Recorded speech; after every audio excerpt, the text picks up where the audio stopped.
러시아의 겨울 깊은 도시의 한 모퉁이. 낡은 지하방에서 한 남자가 천천히 펜을 들어 올립니다. 그의 이름은 알려지지 않았습니다. 사람들은 그를 단지 이렇게 부릅니다. 지하인간. 그는 자신이 40세에 은퇴한 관리라고 말합니다. 관청에서 20년 가까이 일했지만 누구에게도 존중받지 못했고 자신도 그 일을 증오했습니다. 그는 오랜 세월 동안 세상과 자신을 분리시켜 왔습니다. 나는 병든 인간이다. 심술궂고 추한 인간이다. 그는 고백처럼, 아니 저주처럼 그렇게 말합니다. 그의 병은 의식의 병이었습니다. 그는 늘 남보다 똑똑하다고 생각했지만 동시에 자신이 아무것도 아니라고 느꼈습니다. 그에게 세상은 부조리하고 사람들은 모두 거짓된 연극을 하는 것처럼 보였습니다. 그래서 그는 자신을 지하로 숨어들게 만들었죠. 그 지하는 단지 방의 위치가 아니라 그의 내면이었습니다. 그는 상트페테르부르크의 어둡고 눅눅한 지하방에 홀로 살아갑니다. 아무도 찾아오지 않는 그곳은 낮에도 햇빛 한 줄기 들지 않았습니다. 사람들은 그를 지하인간이라 불렀지만 그에게 이름은 없었습니다. 그는 세상과 자신을 향한 병적인 의식 속에서 살아갔습니다. 모든 것을 꿰뚫어보는 듯하지만 그 지식이 오히려 자신을 무력하게 만들었죠. 그는 말합니다. 나는 병든 인간이다. 나는 악한 인간이다. 나는 매력 없는 인간이다. 그는 세상을 미워했고 자신도 미워했습니다. 사람들의 웃음과 행동에서 늘 위선과 조롱의 냄새를 맡았습니다. 그가 세상을 추악하다고 여긴 이유는 누구도 진심으로 살지 않는다고 느꼈기 때문입니다. 모두 타인의 시선을 의식하고 진실을 감춘 채 살아가는 존재들처럼 보였죠. 그는 그들보다 자신이 더 고결하다고 믿었지만 동시에 누구보다 비열하다고 느꼈습니다. 그는 남들과 어울리지 못했습니다. 누군가 다가와 말을 걸면 그 말 속에서 자신을 깔보는 의도를 찾아냈습니다. 그래서 결국 그는 먼저 세상을 미워하기로 했습니다. 세상이 자신을 거부하기 전에 자신이 세상을 밀어내는 편이 덜 아플 거라 생각했죠. 그럼에도 그는 여전히 그들 속에 속하고 싶었습니다. 그 모순이 바로 그의 고통이었습니다. 관청에서 일하던 젊은 시절에도 그는 사소한 일에 병적으로 자존심을 세우고 상사에게 반항했습니다. 하지만 그 반항조차 겉으로는 복종하며 속으로만 저주하는 비겁함이었습니다. 결국 그는 모든 관계를 끊고 스스로 지하로 내려왔습니다. 그는 말합니다. 행동하는 인간들은 어리석다. 그들은 생각하지 않는다. 하지만 나는 생각한다. 너무 많이 생각해서 아무것도 하지 못한다. 그는 끝없이 생각했고 그 생각이 자신을 갉아먹었습니다. 세상은 단순하게 움직이는데 그는 그 단순함이 두려웠습니다. 비참함을 자각하면서도 그 비참함 속에서만 존재를 느꼈습니다. 그에게 고통은 삶이자 유일한 자존심이었습니다. 지하인간은 어느 날 옛 동창 지베르코프가 결혼한다는 소식을 듣습니다. 그와 함께 과거 자신을 무시하던 친구들이 모임을 연다는 걸 알고 초대받지 않았지만 억지로 찾아갑니다. 그들이 나를 무시하지 못하게 하겠다. 그는 그렇게 결심하며 허름한 옷차림과 굳은 표정으로 술집 문을 엽니다. 하지만 그 순간부터 그의 계획은 무너졌습니다. 그는 이질적인 존재로 취급되었습니다. 그의 초라한 옷차림, 어색한 말투, 그리고 자신감 없는 태도는 이미 그들과의 간극을 드러내고 있었죠. 친구들은 겉으로 웃으며 요즘은 뭐 하고 지내나? 라고 물었지만 그 말 속엔 조롱이 숨어 있었습니다. 그가 대화에 끼어들 때마다 분위기는 식었고 시선은 슬그머니 다른 곳으로 향했습니다. 술기운이 돌자 그는 점점 감정이 격해졌습니다. 억눌린 분노가 올라오며 그는 자신도 모르게 거칠고 비논리적인 말을 쏟아냅니다. 하지만 그 누구도 그의 말을 진지하게 듣지 않았습니다. 그들의 웃음은 냉소적이었고 어떤 이는 그의 말투를 흉내내며 낄낄거렸습니다. 넌 여전히 철학자구나. 하지만 그런 사람을 세상은 기억하지 않아. 아직도 혼자냐? 그런 생각쟁이는 평생 혼자일 거야. 그의 가슴은 타들어갔지만 아무 말도 하지 못했습니다. 목소리는 떨렸고 말끝은 점점 작아졌습니다. 그는 그들의 눈빛 속에서 자신이 하찮은 존재임을 절감했습니다. 웃음소리가 커질수록 그는 더 깊이 가라앉는 기분이었죠. 결국 그들은 결혼식 준비를 이유로 자리를 떠났고 그는 혼자 남았습니다. 계산서를 받아든 그는 마시지도 않은 술값까지 떠안게 됩니다. 웨이터가 손님, 나머지는 당신이 내셔야 합니다. 라고 말하자 그의 얼굴은 붉게 달아오릅니다. 부끄러움과 분노가 동시에 치밀어 올랐습니다.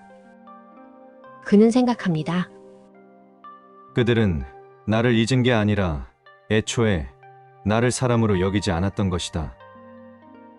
그는 한동안 그 자리를 떠나지 못했습니다. 빈자리에 남은 웃음소리가 머릿속을 맴돌았습니다. 결국 그는 굴욕감에 이끌려 그들이 향한 또 다른 술집으로 몰래 그들을 뒤쫓아갑니다. 그것은 비참한 집착이었고 스스로에게도 수치스러운 행동이었습니다.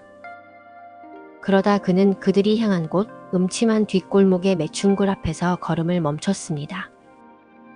뒤를 쫓던 발걸음이 멈추자 그 자신이 얼마나 비참한지를 깨달았습니다. 그 순간 문이 열리고 창백하지만 따뜻한 눈빛을 가진 여자가 나타났습니다. 그녀의 이름은 리자였습니다.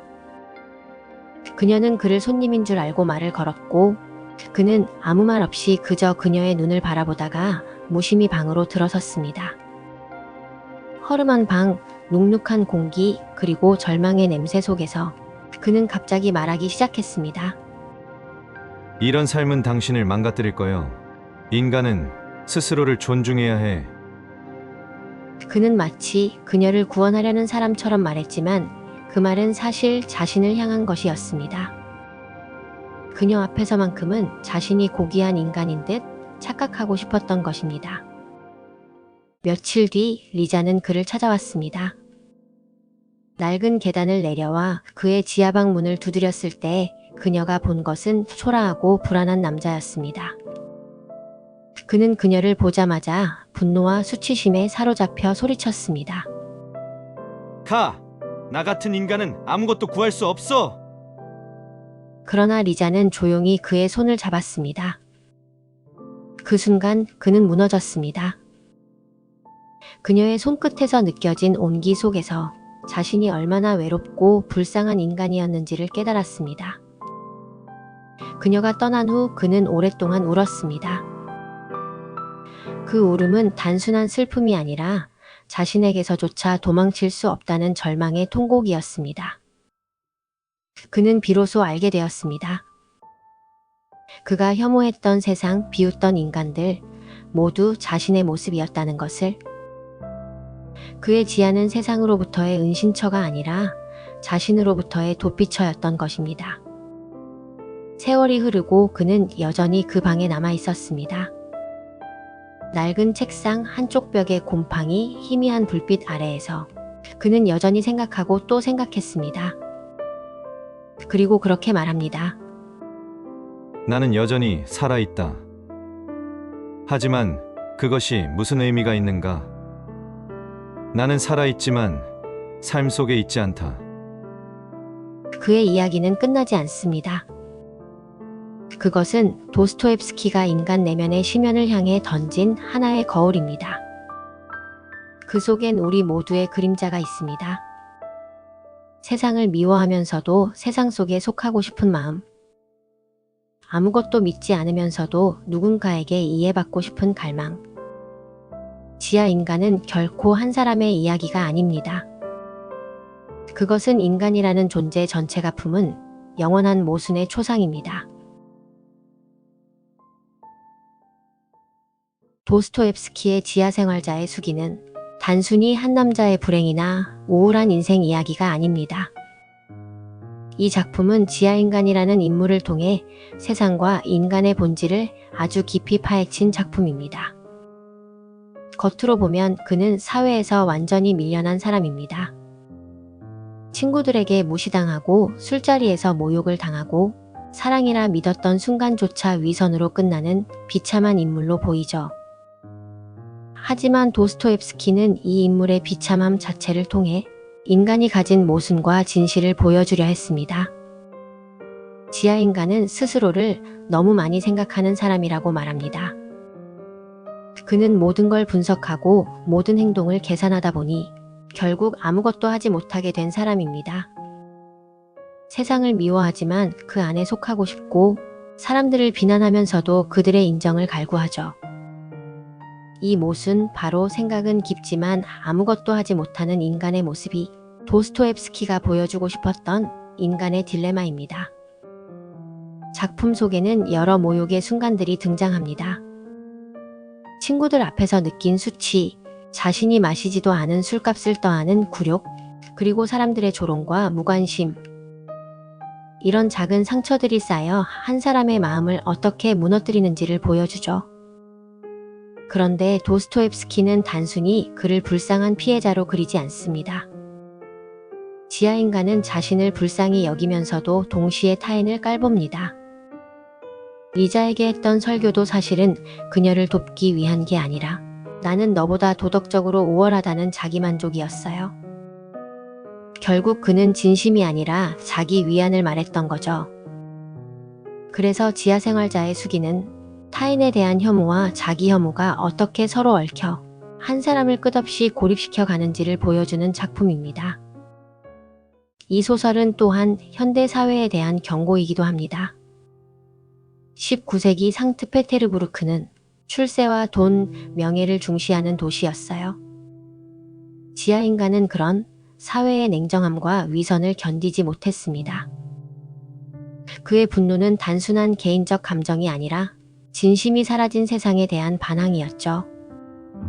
도스토옙스키는 묻습니다.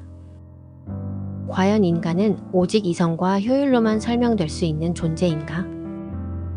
우리가 사는 사회는 사람을 진짜로 존중하고 있는가? 이 질문은 150년이 지난 지금도 유효합니다.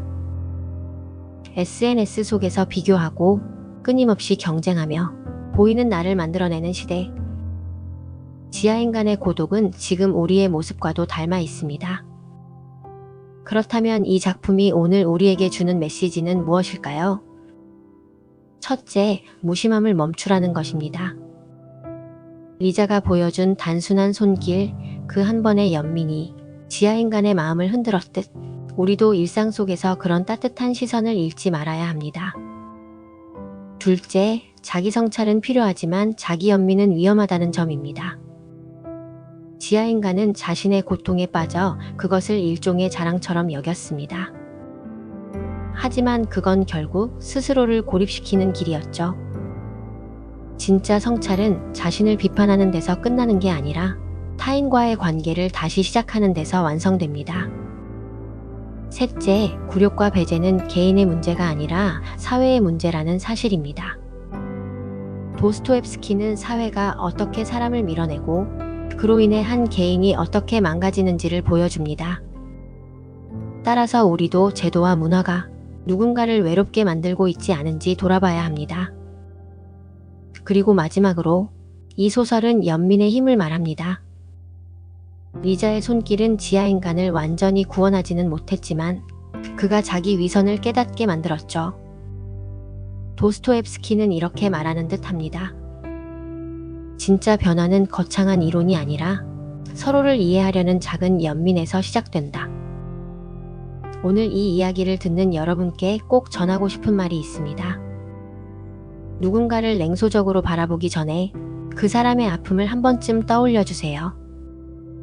그 짧은 순간이 누군가의 지하를 밝히는 불빛이 될지도 모릅니다. 이처럼 지하 생활자의 수기는 우리 마음속 깊은 어둠을 비추는 거울 같은 작품입니다.